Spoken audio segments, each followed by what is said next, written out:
ಪ್ರಾರ್ಥಿಸುವಾಗ ಪ್ರಾರ್ಥನೆ ನಮಗೆ ಹೇಗೆಲ್ಲ ಸಹಾಯ ಮಾಡುತ್ತದೆ.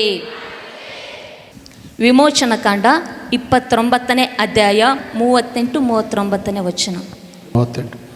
ಯಜ್ಞವೇದಿಯ ಮೇಲೆ ನಿತ್ಯವೂ ಸಮರ್ಪಿಸಬೇಕಾದದ್ದೇನೆಂದರೆ 1 ವರ್ಷದ 2 ಕುರಿಗಳನ್ನು ದಿನಂಪ್ರತಿಯೂ ಹೋಮ ಮಾಡಬೇಕು. ಅವುಗಳಲ್ಲಿ ಒಂದನ್ನು ಪ್ರಾತಃ ಕಾಲದಲ್ಲಿಯೂ ಮತ್ತೊಂದನ್ನು ಸಾಯಂಕಾಲದಲ್ಲಿಯೂ ಸಮರ್ಪಿಸಬೇಕು. ಆಮೇಲೆ ಈಗ ನಾವು ಓದ್ಕೊಳ್ಳುವಂಥ ವಾಕ್ಯ ನಾವು ನೋಡೋದಾದ್ರೆ ಈ ಒಂದು ಮಾತನ್ನು ದೇವರು ಮೋಶೆಗೆ ಸೀನಾಯಿ ಬೆಟ್ಟದ ಮೇಲೆ ಹೇಳ್ತಾ ಇದ್ದಾರೆ. ದೇವರು ಮೋಶೆ ಜೊತೆ ಮಾತಾಡ್ತಾ ಇದ್ದಾನೆ. ಅಂದರೆ ಈಗ ದೇವರು ದೇವ ದರ್ಶನದ ಗುಡಾರದ ಬಗ್ಗೆ, ಅದರೊಳಗಣ ಸಾಮಾನುಗಳು ಮಾಡುವಂಥ ಕ್ರಮದ ಬಗ್ಗೆ ದೇವರು ಮೋಶೆ ಜೊತೆ ಮಾತಾಡ್ತಾ ಇದ್ದಾರೆ. ಯಾಜಕರ ಬಗ್ಗೆ, ಯಾಜಕರು ಧರಿಸಬೇಕಾದಂಥ ದೀಕ್ಷಾ ವಸ್ತ್ರಗಳ ಬಗ್ಗೆ, ಯಾಜಕರನ್ನು ಪ್ರತಿಷ್ಠಿಸಬೇಕಾದಂಥ ಕುರಿತಾಗಿ ದೇವರು ಮೋಶೆಗೆ ಹೇಳ್ತಿದ್ದಾರೆ. ಅಷ್ಟೇ ಅಲ್ಲ, ಯಜ್ಞವೇದಿಯ ಕುರಿತಾಗಿ, ಯಜ್ಞವೇದಿಯ ಮೇಲೆ ಸಮರ್ಪಿಸಬೇಕಾದಂಥ ಸರ್ವಾಂಗ ಹೋಮದ ಕುರಿತಾಗಿ ದೇವರು ಸೀನಾಯಿ ಬೆಟ್ಟದ ಮೇಲೆ ಮೋಶೆ ಜೊತೆಗೆ ದೇವರು ಮಾತಾಡ್ತಾ ಇದ್ದಾರೆ. ಏನಂತೇಳಿ ಅಂದರೆ ದೇವರು ಹೇಳ್ತಿದ್ದಾರೆ, ಯಜ್ಞವೇದಿಯ ಮೇಲೆ ನಿತ್ಯವೂ ಸಮರ್ಪಿಸಬೇಕಾದದ್ದು ಏನೆಂದರೆ ವರ್ಷದ 2 ಕುರಿಗಳನ್ನು ದಿನಂಪ್ರತಿಯೂ ಹೋಮ ಮಾಡಬೇಕು. ದಿನಂಪ್ರತಿಯೂ ಹೋಮ ಮಾಡಬೇಕು. ಅದರಲ್ಲಿ ಒಂದು ಪ್ರಾಂತ ಕಾಲದಲ್ಲಿ ಸಮರ್ಪಿಸಬೇಕು, ಮತ್ತೊಂದನ್ನು ಸಾಯಂಕಾಲದಲ್ಲಿ ಸಮರ್ಪಿಸಬೇಕು.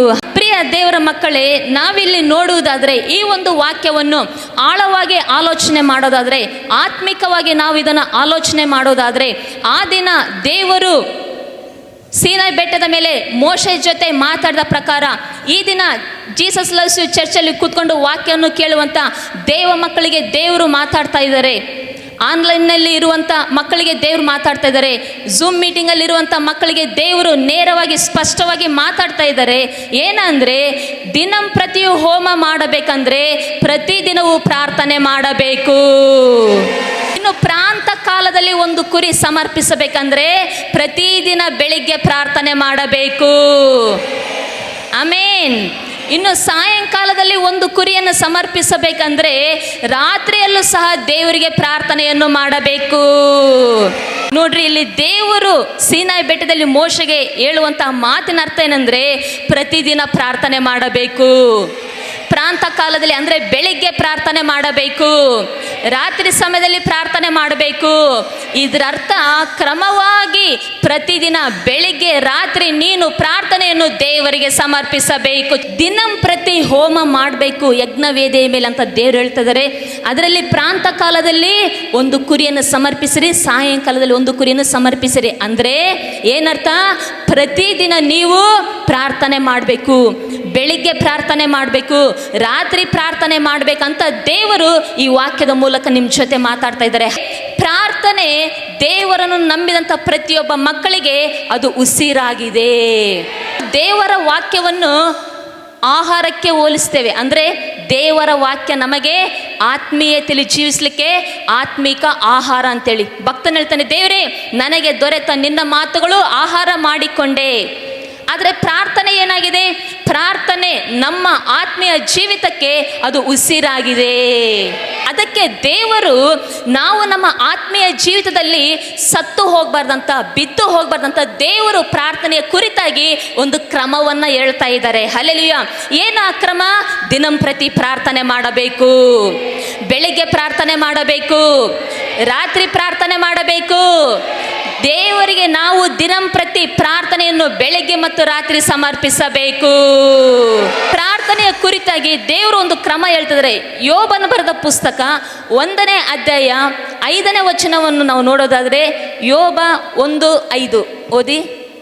ಔತಣ ಸರದಿ ತೀರಿದ ನಂತರ ಯೋಬನು ತನ್ನ ಮಕ್ಕಳು ಒಂದು ವೇಳೆ ಹೃದಯದಲ್ಲಿ ದೇವರನ್ನು ದೂಷಿಸಿ ಪಾಪ ಮಾಡಿರಬಹುದು ಎಂದು ಅವರನ್ನು ಕರೆಯಿಸಿ ಶುದ್ಧಿಪಡಿಸಿ ಬೆಳಿಗ್ಗೆ ಎದ್ದು ಅವರ ಸಂಖ್ಯೆಗೆ ತಕ್ಕಂತೆ ಹೋಮಗಳನ್ನು ಅರ್ಪಿಸುತ್ತಿದ್ದನು. ಹೀಗೆ ಯೋಬನು ಕ್ರಮವಾಗಿ ಮಾಡುತ್ತಿದ್ದನು.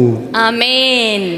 ಇಲ್ಲಿ ವಾಕ್ಯದಲ್ಲಿ ನಾವು ನೋಡುವಾಗ ಔತಣ ಸರದಿ ತೀರಿದ ನಂತರ ಯೋಬನು ತನ್ನ ಮಕ್ಕಳು ಒಂದು ವೇಳೆ ಹೃದಯದಲ್ಲಿ ದೂಷಿಸಿ ಪಾಪ ಮಾಡಿರಬಹುದು ಎಂದು ಅವರನ್ನು ಕರೆಸಿ ಶುದ್ಧಿಪಡಿಸಿ ಬೆಳಿಗ್ಗೆದ್ದು ಅವರವರ ಸಂಖ್ಯೆಗೆ ತಕ್ಕಂತೆ ಹೋಮಗಳನ್ನು ಅರ್ಪಿಸುತ್ತಿದ್ದನು, ಪ್ರಾರ್ಥನೆಯನ್ನು ಮಾಡುತ್ತಾ ಇದ್ದನು, ಕುಟುಂಬ ಪ್ರಾರ್ಥನೆಯನ್ನು ಮಾಡುತ್ತಾ ಇದ್ದನು. ಹೀಗೆ ಯೋಬನು ಕ್ರಮವಾಗಿ ಮಾಡುತ್ತಾ ಇದ್ದನು. ಪ್ರಿಯ ದೇವರ ಮಕ್ಕಳೇ, ನಮ್ಮ ಆತ್ಮೀಯ ಜೀವಿತದಲ್ಲೂ ಸಹ ಒಂದು ಕ್ರಮ ಇರಬೇಕು. ಆಲಕ್ಕೆ ಬರುವಂಥ ವಿಷಯದಲ್ಲಿ ಒಂದು ಕ್ರಮ, ಸಮಯಕ್ಕೆ ಸರಿಯಾಗಿ ಬರುವಂಥ ವಿಷಯದಲ್ಲಿ ಒಂದು ಕ್ರಮ, ಬೈಬಲ್ ವಾಕ್ಯ ಓದೋದ್ರಲ್ಲಿ ಒಂದು ಕ್ರಮ, ವಾಕ್ಯ ಕೇಳುವುದರಲ್ಲಿ ಒಂದು ಕ್ರಮ, ಪ್ರಾರ್ಥನೆ ಮಾಡುವಂಥ ವಿಷಯದಲ್ಲಿ ಒಂದು ಕ್ರಮ. ಅದಕ್ಕೆ ಇಲ್ಲಿ ನಾವು ನೋಡುವಾಗ ದೇವರು ಹೇಳ್ತಾರೆ ಒಂದು ಕ್ರಮ, ದಿನಂಪ್ರತಿ ಪ್ರೇಯರ್ ಮಾಡ್ರಿ, ಬೆಳಿಗ್ಗೆ ಮತ್ತು ರಾತ್ರಿ ಪ್ರೇಯರ್ ಮಾಡ್ರಿ. ನಾವಿಲ್ಲಿ ಯೋಬನನ್ನು ನೋಡುವಾಗ ಯೋಬನು ಸಹ ಕ್ರಮವಾಗಿ ಪ್ರಾರ್ಥನೆಯನ್ನು ಆತನು ಮಾಡ್ತಾ ಇದ್ದಾನೆ. ಅನೇಕ ದೇವ ಮಕ್ಕಳ ಜೀವಿತದಲ್ಲಿ ಯಾರೇ ಆದರೂ, ಅವರು ಸೇವಕರಾದರು, ಸುವಾರ್ಥಿಕರಾದರು, ಗಾಯಕರಾದರು, ಯಾರೇ ಆದರೂ ಸಹ, ವಿಶ್ವಾಸಿಗಳಾದರು, ಆರಾಧನಾ ನಾಯಕರಾದರು, ದೇವರ ಸೇವೆ ಮಾಡೋರಾದ್ರೆ ಯಾರಾದರೂ ಕೂಡ ದೇವರು ಹೇಳ್ತದಾನೆ, ನಿಮ್ಮ ಜೀವಿತದಲ್ಲಿ, ಪ್ರಾರ್ಥನೆಯ ಜೀವಿತದಲ್ಲಿ ಒಂದು ಕ್ರಮ ಇರಲಿ. ಆಮೇನ್. ಆದರೆ ಅನೇಕ ದೇವ ಮಕ್ಕಳ ಜೀವಿತದಲ್ಲಿ ಪ್ರಾರ್ಥನಾ ಜೀವಿತ ಇಲ್ಲ. ಒಂದು ವೇಳೆ ಇದ್ದರೂ ತಿಳಿದಾಗ ಪ್ರೇಯರ್ ಮಾಡ್ತಾರೆ, ತಿಳಿದಂಗ ಪ್ರೇಯರ್ ಮಾಡ್ತಾರೆ, ತಿಳಿದಷ್ಟು ಪ್ರೇಯರ್ ಮಾಡ್ತಾರೆ. ಅರ್ಥ ಆಗ್ತದೆಯಾ ನಾನು ಹೇಳೋದು? ಪ್ರೇಯರ್ ಲೈಫ್ ಇಲ್ಲ. ಒಂದು ವೇಳೆ ಅವರು ಪ್ರೇಯರ್ ಮಾಡಿದ್ರೆ ಅನ್ಕೊಳ್ರಿ, ತಿಳಿದಾಗ ಪ್ರೇಯರ್ ಮಾಡ್ತಾರೆ, ತಿಳಿದಂಗೆ ಪ್ರೇಯರ್ ಮಾಡ್ತಾರೆ, ತಿಳಿದಷ್ಟು ಪ್ರೇಯರ್ ಮಾಡ್ತಾರೆ. ಆದರೆ ದೇವರು ಹೇಳ್ತಿದ್ರೆ ಈ ವಾಕ್ಯದ ಮೂಲಕ, ಪರಿಶುದ್ಧಾತ್ಮ ದೇವರು ನಿಮ್ಗೆ ಹೇಳ್ತಾರೆ, ಅದು ಪ್ರಾರ್ಥನಾ ಜೀವಿತ ಅಲ್ಲ, ಅದು ಆತ್ಮೀಯ ಜೀವಿತ ಅಲ್ಲ. ಹಾಗಾಗಿ ದೇವರೇ ಹೇಳಿದಾಗೆ ದಿನಂಪ್ರತಿ ಹೋಮ ಮಾಡಬೇಕು. ಪ್ರಾಂತ ಕಾಲದಲ್ಲಿ, ಸಾಯಂಕಾಲದಲ್ಲಿ ಅಂದರೆ ಈಗ ನೀನು ಸಹ ಪ್ರತಿದಿನ ದೇವರಿಗೆ ಪ್ರಾರ್ಥನೆ ಮಾಡಬೇಕು. ಬೆಳಿಗ್ಗೆ ಮತ್ತು ರಾತ್ರಿ ಸಮಯದಲ್ಲಿ ದೇವರಿಗೆ ಪ್ರಾರ್ಥನೆಯನ್ನು ಸಮರ್ಪಿಸಬೇಕು. ಪ್ರಿಯ ದೇವರ ಮಕ್ಕಳೇ, ನಾವು ಆಫೀಸಲ್ಲಿ, ಫ್ಯಾಕ್ಟ್ರಿಗಳಲ್ಲಿ, ಗಾರ್ಮೆಂಟ್ಸ್ಗಳಲ್ಲಿ, ಹಾಸ್ಪಿಟ್ಲ್ಗಳಲ್ಲಿ ನೋಡುವಾಗ ಒಂದು ಕ್ರಮ ಇರುತ್ತೆ. ಏನದು? ಈ ಟೈಮಿಂದ ಈ ಟೈಮಿಗೆ ವರ್ಕ್ ಟೈಮು, ಕೆಲಸದ ಸಮಯ, ಒಂದು ಕ್ರಮ. ಈ ಟೈಮಿಂದ ಈ ಟೈಮಿಗೆ ಊಟದ ಸಮಯ, ಲಂಚ್ ಟೈಮ್. ಈ ಟೈಮಿಂದ ಈ ಟೈಮಿಗೆ ಡೇ ಶಿಫ್ಟ್, ನೈಟ್ ಶಿಫ್ಟ್ ಅಂತೇಳಿ ಒಂದು ಕ್ರಮ ಇರುತ್ತೆ. ಇನ್ನು ಸ್ಕೂಲಲ್ಲಿ, ಕಾಲೇಜುಗಳಲ್ಲಿ ನಾವು ನೋಡುವುದಾದರೆ ಅಲ್ಲಿ ಸಹ ಒಂದು ಕ್ರಮ ಇರುತ್ತೆ. ಈ ಟೈಮಿಂದ ಈ ಟೈಮಿಗೆ ಕ್ಲಾಸ್ ಟೈಮು, ಟೀಚಿಂಗ್ ಟೈಮು, ಈ ಟೈಮಿಂದ ಈ ಟೈಮಿಗೆ ಇಂಟರ್ವಲ್ ಟೈಮು, ಈ ಟೈಮಿಂದ ಈ ಟೈಮಿಗೆ ಸ್ಪೋರ್ಟ್ಸ್ ಟೈಮು, ಈ ಟೈಮಿಂದ ಈ ಟೈಮಿಗೆ ಲಂಚ್ ಟೈಮು, ಊಟದ ಸಮಯ, ಈ ಟೈಮಿಂದ ಈ ಟೈಮಿಗೆ ಸ್ಟಡಿ ಅವರು, ಟ್ಯೂಷನ್ ಟೈಮು ಅಂತ ಒಂದು ಕ್ರಮ ಇರುತ್ತೆ. ಅದೇ ರೀತಿಯಾಗಿ ದೇವರು ಸಹ ನಮ್ಮ ಆತ್ಮೀಯ ಜೀವಿತದಲ್ಲಿ ನಾವು ಸಹ ಒಂದು ಕ್ರಮವನ್ನು ಅನುಸರಿಸಬೇಕಂತ ದೇವರು ಹೇಳ್ತಿದ್ರೆ. ಏನಂತ? ನೀನು ಪ್ರತಿದಿನವೂ ಪ್ರಾರ್ಥನೆ ಮಾಡಬೇಕು. ಬೆಳಿಗ್ಗೆ ಮತ್ತು ರಾತ್ರಿ ಪ್ರಾರ್ಥನೆ ಮಾಡಿ ದೇವರಿಗೆ ಪ್ರಾರ್ಥನೆಯನ್ನು ಸಮರ್ಪಿಸಬೇಕು. ದೇವರ ಮಕ್ಕಳೇ, ಪ್ರತಿದಿನ ಪ್ರಾರ್ಥನೆ ಮಾಡ್ತಾ ಇದೆಯಾ? ಪ್ರತಿದಿನ ಟಿವಿ ನೋಡ್ತಾ ಇದೆಯಾ? ಪ್ರತಿದಿನ ನ್ಯೂಸ್ ಪೇಪರ್ ಓದ್ತಾ ಇದೆಯಾ? ಪ್ರತಿದಿನ ಮೊಬೈಲ್ ನೋಡ್ತಾ ಇದೆಯಾ? ಪ್ರತಿದಿನ ಕೆಲಸ ಮಾಡ್ತಾ ಇದೆಯಾ? ಓಕೆ. ಪ್ರತಿದಿನ ಪ್ರಯಾಣ ಮಾಡ್ತಾ ಇದೆಯಾ? ಪ್ರತಿದಿನ ಊಟ ಮಾಡ್ತಾ ಇದೆಯಾ? ಆದರೆ ಪ್ರತಿದಿನ ಪ್ರಾರ್ಥನೆ ಮಾಡ್ತಾ ಇದೆಯಾ? ದಿನಂಪ್ರತಿ ಬೆಳಿಗ್ಗೆ ರಾತ್ರಿ ಪ್ರಾರ್ಥನೆ ಮಾಡ್ತಾ ಇದೆಯಾ? ಈ ವಾಕ್ಯದ ಮೂಲಕ ದೇವರು ಹೇಳ್ತಾರೆ, ಒಂದು ವೇಳೆ ಪ್ರೇಯರ್ ಲೈಫ್ ಬಿದ್ದೋಗಿದೆಯಾ? ಈ ವಾಕ್ಯದ ಮೂಲಕ ಈ ದಿನ ನೀನು ಅಟ್ಲೀಸ್ಟು ಎಚ್ಚೆತ್ಕೊಂಡು ನೀನು ಈ ದಿನದಿಂದಾದರೂ ಪ್ರತಿದಿನ ಪ್ರೇಯರ್ ಮಾಡುತ್ತಾ ಬೆಳಿಗ್ಗೆ ಮತ್ತು ರಾತ್ರಿ ಕ್ರಮವಾಗಿ ಪ್ರಾರ್ಥನಾ ಜೀವಿತವನ್ನು ಕಟ್ಕೋಬೇಕಂತ ದೇವರ ಆಸೆ ಪಡ್ತಾ ಇದ್ದಾನೆ. ನಾವು ಬೈಬಲಲ್ಲಿ ನೋಡುವುದಾದರೆ ದಾನಿಯೇಲನು ದಿನಕ್ಕೆ 3 ಸರಿ ಏನು ಮಾಡಿದ? ಊಟ ಮಾಡಲಿಲ್ಲ. ಅಲ್ಲ, ಊಟನೂ ಮಾಡಿದ್ದಾನೆ. ಅದಕ್ಕಿಂತ ಮುಖ್ಯವಾಗಿ ಏನು ಮಾಡಿದ್ದಾನೆ? ದಿನಕ್ಕೆ 3 ವರ್ತಿ ಪ್ರಾರ್ಥನೆಯನ್ನು ಮಾಡಿದ್ದಾನೆ. ಅಂದರೆ ಇದು ನೋಡುವಾಗ ನಮಗೇನು ಗೊತ್ತಾಗ್ತಂದ್ರೆ ಅವನು ಕ್ರಮವಾಗಿ ಪ್ರಾರ್ಥನಾ ಜೀವಿತವನ್ನು ಕಟ್ಟಿಕೊಂಡಿದ್ದಾನೆ. ಇನ್ನು ದಾವೀದನನ್ನು ನೋಡುವಾಗ ಆತನು ಸಹ ದಿನಕ್ಕೆ ಎಷ್ಟು ಸರಿ ಪ್ರಾರ್ಥನೆ ಮಾಡಿದ? ದಿನಕ್ಕೆ 7 ವರ್ತಿ, ಅಂದರೆ ದಿನಕ್ಕೆ 7 ಸಾರಿ ಕ್ರಮವಾಗಿ ಪ್ರಾರ್ಥನೆ ಮಾಡಿದ. ಮನಪೂರ್ವಕವಾಗಿ ದೇವರಿಗೆ ಪ್ರಾರ್ಥನೆ ಮಾಡಿದ. ಇವರೆಲ್ಲರೂ ಆಶೀರ್ವದಿಸಲ್ಪಟ್ಟರು ಪ್ರಿಯರೇ. ಆದರೆ ನಾವು ಅನೇಕರನ್ನು ನೋಡುವಾಗ ದಿನಕ್ಕೆ 3 ಸಾರಿ ಪ್ರೇಯರ್ ಮಾಡೋರಲ್ಲ, ಒಂದೇ ದಿನಕ್ಕೆ 7 ಸಾರಿ ಪ್ರೇಯರ್ ಮಾಡೋರಲ್ಲ, 7 ದಿನಕ್ಕೆ ಒಂದೇ ಸಾರಿ ಪ್ರೇಯರ್ ಮಾಡೋರು ಕೂಡ ನಮ್ಮ ಮಧ್ಯದಲ್ಲಿ ಇದ್ದಾರೆ. ದಾನಿಯೇಲ ದಿನಕ್ಕೆ 3 ಸಾರಿ ಪ್ರೇಯರ್ ಮಾಡ್ದ. ದಾವೀದ ಒಂದೇ ದಿನಕ್ಕೆ 7 ಸಾರಿ ಪ್ರೇಯರ್ ಮಾಡ್ದ. ಆದರೆ ನಮ್ಮ ಮಧ್ಯದಲ್ಲಿ 7 ದಿನಕ್ಕೆ ಒಂದೇ ಸರಿ ಪ್ರೇಯರ್ ಅಂದರೆ ಭಾನುವಾರ ಬಂದು ಇಲ್ಲಿ ಬಂದು ಏಸಪ್ಪ ನೀನು ದೊಡ್ಡವನಂತ ಇಲ್ಲಿ ಪ್ರೇಯರ್ ಮಾಡಿ ಮುಗಿಸಿದ್ದೇ ಸ್ತೋತ್ರ. ಮತ್ತೆ ಸೋಮವಾರ, ಮಂಗಳವಾರ, ಬುಧವಾರ, ಗುರುವಾರ, ಶುಕ್ರವಾರ, ಶನಿವಾರ ನೋ ಟಚ್, ಪ್ರೇಯರ್ ಇಲ್ಲ, ಏನಿಲ್ಲ. ಮತ್ತೆ ಭಾನುವಾರ 7 ದಿನಕ್ಕೆ ಮತ್ತೆ ಒಂದ್ಸರಿ ಇಲ್ಲಿ ಬಂದು ಮತ್ತೆ ಯಾವಾಗ 7 ದಿನಕ್ಕೆ ಮತ್ತೆ ಒಂದ್ಸರಿ ಯೇಸುವೇ ಕೈ ಎತ್ತಬೇಕಂತೆ. ಕೈ ಎತ್ತೋಣ, ಸ್ತೋತ್ರಪ್ಪ, ಅಲ್ಲೆಲಿಯ. ಇಂಥ ಪ್ರಾರ್ಥನಾ ಜೀವಿತ ನಮಗೆ ಆಶೀರ್ವಾದ ತರಲ್ಲ ಪ್ರಿಯರೇ. ಇಂಥ ಒಂದು ಪ್ರಾರ್ಥನಾ ಜೀವಿತ ಇದು ಕ್ರಮ ಅಲ್ಲ, ಆತ್ಮೀಯತೆ ಅಲ್ಲ ಪ್ರಿಯರೇ. 7 ದಿನಕ್ಕೊಂದ್ಸರಲ್ಲ. ದೇವ್ರು ಹೇಳ್ತಿದ್ದಾರೆ ನೀನು ಪ್ರತಿದಿನ ಪ್ರಾರ್ಥನೆ ಮಾಡಬೇಕು. ಬೆಳಿಗ್ಗೆ ಮತ್ತು ರಾತ್ರಿ ಪ್ರಾರ್ಥನೆಯನ್ನು ದೇವರಿಗೆ ನೀನು ಸಮರ್ಪಿಸಬೇಕು. ಓಕೆ, ಹಾಗಾದರೆ ನಾವು ಪ್ರಾರ್ಥಿಸುವಾಗ ಪ್ರತಿದಿನ ಬೆಳಿಗ್ಗೆ ರಾತ್ರಿ ಮನಪೂರ್ವಕವಾಗಿ ಕ್ರಮವಾಗಿ ನಾವು ಪ್ರಾರ್ಥನೆ ಮಾಡುವಾಗ ಆ ಪ್ರಾರ್ಥನೆ ನಮಗೆ ಹೇಗೆಲ್ಲ ಸಹಾಯ ಮಾಡುತ್ತೆ ನೋಡೋಣ. ಎಷ್ಟು ಜನರಿಗೆ ತಿಳ್ಕೊಬೇಕಂತ ಆಸೆ? ನಾವು ಪ್ರೇಯರ್ ಮಾಡುವಾಗ ಪ್ರಾರ್ಥನೆ ನಮಗೆ ಹೇಗೆಲ್ಲ ಸಹಾಯ ಮಾಡುತ್ತೆ. ಓಕೆ, ವಾಕ್ಯ ನೋಡ್ಕೊಳ್ಳೋಣ. ಆದಿಕಾಂಡ ಬರೆದ ಪುಸ್ತಕ 32ನೇ ಅಧ್ಯಾಯ 9ನೇ ವಚನ. ಅವನು ದೇವರನ್ನು ಪ್ರಾರ್ಥಿಸಿ, ಯೆಹೋವನೇ, ನನ್ನ ತಂದೆ ತಾತಂದಿರಾದ ಇಸಾಕ್ ಅಬ್ರಹಾಮರ ದೇವರೇ, ಸ್ವದೇಶಕ್ಕೆ ಬಂಧುಗಳ ಬಳಿಗೆ ತಿರುಗಿ ಹೋಗಬೇಕೆಂದು ನನಗೆ ಆಜ್ಞಾಪಿಸಿ ನಿನಗೆ ಒಳ್ಳೆಯದನ್ನು ಮಾಡುವೆನೆಂದು ನನಗೆ ವಾಗ್ದಾನ ಮಾಡಿದವನು ನೀನೇ ಅಲ್ಲವೇ? ಓಕೆ, ಯಾಕೋಬ ನಿಮಗೆ ಗೊತ್ತಿರೋ ಹಾಗೆ ಅಣ್ಣನಿಗೆ ಮೋಸ ಮಾಡ್ದ. ಅವನು ಮಾವನ ಹತ್ರ ಓಡಿ ಹೋದ, ಲಾಭನ ಹತ್ರ ಹೋದ, ಅಲ್ಲಿ ಅವನು ಕೆಲಸ ಮಾಡ್ದ. ಈಗ ಅವನು ಕೆಲಸ ಮಾಡಿ ಅನೇಕ ಒಂದು ಆಸ್ತಿ ಪಾಸ್ತಿ ಪಶುಗಳನ್ನು ದಾಸಿಯರನ್ನು ಎಲ್ಲರನ್ನು ಸಹ ಅವನು ಸಂಪಾದನೆ ಮಾಡಿಕೊಂಡು ಮತ್ತೆ ತಿರುಗಿ ಸ್ವದೇಶಕ್ಕೆ ಬರ್ತಾ ಇದ್ದಾನೆ. ಸ್ವದೇಶಕ್ಕೆ ಬರುವಂಥ ಸಮಯದಲ್ಲಿ ತನ್ನ ಅಣ್ಣನಿಗೆ ಆತನು ಒಂದು ವಿಷಯವನ್ನು ತಿಳಿಯಪಡಿಸ್ತಿದ್ದಾನೆ. ಅಂದರೆ ಕೆಲವು ಜನರನ್ನ ದೂತರನ್ನು ಕಳಿಸಿ ನೀವು ಮುಂದುಗಡೆ ಹೋಗಿ ನಮ್ಮ ಅಣ್ಣನಿಗೆ ಹೇಳ್ರಿ, ನಿಮ್ಮ ತಮ್ಮನು ಬರ್ತಾ ಇದ್ದಾನೆ, ಆತನು ಇಷ್ಟು ವರ್ಷ ಲಾಭನನ ಬಳಿಯಲ್ಲಿ ವಾಸವಾಗಿದ್ದ. ಆತನು ಅನೇಕ ಪಶುಗಳನ್ನು, ಕತ್ತೆಗಳನ್ನು, ಹಿಂಡುಗಳನ್ನು ಆತನು ಸಂಪಾದನೆ ಮಾಡಿದಾನೆ. ಅನೇಕ ದಾಸಿಯರು ಆತನಿಗೆ ಇದ್ದಾರೆ. ಆತನು ಸ್ವಾಸ್ಥ್ಯವನ್ನು ತೆಗೆದುಕೊಂಡು ಆತನು ಬರ್ತಾ ಇದ್ದಾನೆ ನಿಮ್ಮ ತಮ್ಮನ ಅಂತೇಳಿ ಕಳಿಸಿದ. ಅವರು ಹೋಗಿ ಏಸಾವನಿಗೆ ಈ ವಿಷಯವನ್ನು ತಿಳಿಸಿ ಮತ್ತೆ ಹಿಂದಿರುಗಿ ವಾಪಸ್ ಬಂದು ಯಾಕೋಬನ ಹತ್ರ ಹೇಳ್ತಾ ಇದ್ದಾರೆ, ನೀನು ಹೇಳ್ದಾಗೆ ನಿಮ್ಮ ಅಣ್ಣನ ಹತ್ರ ಹೋಗಿ ನಾವು ವಿಷಯವನ್ನ ಹೇಳಿದೀವಿ ನಿನ್ನ ಬಗ್ಗೆ. ನಿಮ್ಮ ಅಣ್ಣ ಕೂಡ ನಿನ್ನನ್ನು ಎದುರುಗೊಳ್ಳಿಕ್ಕೆ ಆತನು ಬರ್ತಾ ಇದ್ದಾನೆ. ಆದರೆ ಒಬ್ಬನೇ ಬರ್ತಾ ಇಲ್ಲ, 400 ಜನರ ಸಮೇತ ಆತನು ನಿನ್ನನ್ನು ಎದುರುಗೊಳ್ಳಲಿಕ್ಕೆ ಬರ್ತಾ ಇದ್ದಾನೆ ಅಂತ ದೂತರು ಯಾಕೋಬನಿಗೆ ವಿಷಯವನ್ನ ತಿಳಿಸಿದ್ರು. ಪ್ರಿಯರೇ, ಈ ವಿಷಯವನ್ನು ಯಾಕೋಬನು ಕೇಳುವಾಗ, ಯಾವ ವಿಷಯ? ಅಣ್ಣನಾದ ಏಸಾವನು ಒಬ್ಬನೇ ಬರ್ತಾ ಇಲ್ಲ, 400 ಜನರ ಸಮೇತ ಎದುರುಗೊಳ್ಳಲಿಕ್ಕೆ ಬರ್ತಾ ಇದ್ದಾನಂತೇಳಿ ಯಾಕೋಬನು ಕೇಳುವಾಗ ಭಯಪಟ್ಟಿದ್ದಾನೆ, ಕಳವಳ ಪಟ್ಟಿದ್ದಾನೆ. ಯಾಕೆ ಅಂದರೆ ನಾನು ನಮ್ಮ ಅಣ್ಣನಿಗೆ ಮೋಸ ಮಾಡಿದ್ನಲ್ವಾ, ಅದಕ್ಕೆ ನಮ್ಮಣ್ಣ ಆ ಒಂದು ದ್ವೇಷ, ಆ ಒಂದು ರೋಷ ಮನಸ್ಸಲ್ಲಿ ಇಟ್ಕೊಂಡಿದ್ದಾನೆ. ನನ್ನ ಮೇಲೆ ಬೇಸರ ಆಗಿದ್ದಾನೆ, ಬೇಜಾರಾಗಿದ್ದಾನೆ, ಕೋಪ ಮಾಡ್ಕೊಂಡಿದ್ದಾನೆ. ಈಗ ಬಂದು ನನ್ನನ್ನು ಕೊಲ್ತಾನೋ ಏನೋ, ನನ್ನ ಹೆಂಡತಿ ಮಕ್ಕಳನ್ನು ಕೊಲ್ಲುತ್ತಾನೋ ಏನೋ, ಏನು ಮಾಡ್ತಾನೋ ನಮ್ಮನ್ನ ಅಂತೇಳಿ ತಿಳ್ಕೊಂಡು ಯಾಕೋಬನು ಭಯಪಟ್ಟು ಭಯದಿಂದ ದೇವರಿಗೆ ಪ್ರಾರ್ಥನೆ ಮಾಡ್ತಿದ್ದಾನೆ. ಏನಂತ? ಅವನು ದೇವರನ್ನು ಪ್ರಾರ್ಥಿಸಿ ದೇವರಿಗೆ ಪ್ರಾರ್ಥನೆ ಮಾಡ್ದ. ಅವನಿಗೆ ಭಯ ಆದಂಥ ಸಮಯದಲ್ಲಿ ಈಗ ಅಣ್ಣ ಅವನ ಮೇಲೆ ರೋಷ ದ್ವೇಷ ಇಟ್ಕೊಂಡು ಈಗ ಕೋಪ ಮಾಡ್ಕೊಂಡಿದೆ ಅಂತೇಳಿ ಅವ್ನು ತಿಳ್ಕೊಂಡು ಅವನೇನು ಮಾಡ್ದ? ಪ್ರಾರ್ಥಿಸಿ, ಯೆಹೋವನೇ, ನನ್ನ ತಂದೆ ತಾತಂದಿರಾದ ದೇವರೇ, ಸ್ವದೇಶಕ್ಕೆ ಹೋಗ್ಬೇಕಂತೇಳಿ ನೀನೇ ತಿರುಗಿ ಹೋಗ್ಬೇಕಂತ ಹೇಳಿದೆಯಲ್ಲಪ್ಪ, ಈಗ ಹೇಗೆ ಮಾಡ್ದೆ ನಾನು ಅಂತೇಳಿ ಅವನು ದೇವರಿಗೆ ಏನು ಮಾಡ್ದ ಪ್ರಿಯರೇ? ಪ್ರಾರ್ಥನೆಯನ್ನು ಮಾಡಿದ. 33:4 ಯಾಕೋಬನು ತನ್ನ ಪರಿಸ್ಥಿತಿಯಲ್ಲಿ ಪ್ರಾರ್ಥನೆ ಮಾಡ್ದ. ಅವನು ಮಾಡಿದ ಪ್ರಾರ್ಥನೆ ಅವನಿಗೆ ಹೇಗೆ ಸಹಾಯ ಮಾಡ್ತಂತ ನಾವು ನೋಡೋಣ. ಆದರೆ ಏಸಾವನು ಅವನನ್ನು ಎದುರುಗೊಳ್ಳುವುದಕ್ಕೆ ಓಡಿ ಬಂದನು. ನಡ್ಕೊಂಡಲ್ಲ, ಓಡಿ ಬಂದು ತಮ್ಮನ ಕೊರಳನ್ನು ಅಪ್ಪಿಕೊಂಡು ಮುದ್ದಿಟ್ಟು ಅವರಿಬ್ಬರು ಕಣ್ಣೀರು ಸುರಿಸಿದರು. ಇಲ್ಲಿ ಯಾಕೋಬನು ತನ್ನ ಪರಿಸ್ಥಿತಿಯಲ್ಲಿ, ಭಯದಲ್ಲಿ, ಕಳವಳದಲ್ಲಿ ಅವನು ದೇವರಿಗೆ ಪ್ರಾರ್ಥಿಸುವಾಗ ಆ ಪ್ರಾರ್ಥನೆ ಅವನಿಗೆ ಹೇಗೆ ಸಹಾಯ ಮಾಡಿತು? ಅಣ್ಣ ಬಂದು ಕೊಲ್ತಾನೇನೋ, ಸಾಯಿಸ್ತಾನೇನೋ ಅಂತೇಳಿ ಅನ್ಕೊಂಡಿದ್ದ.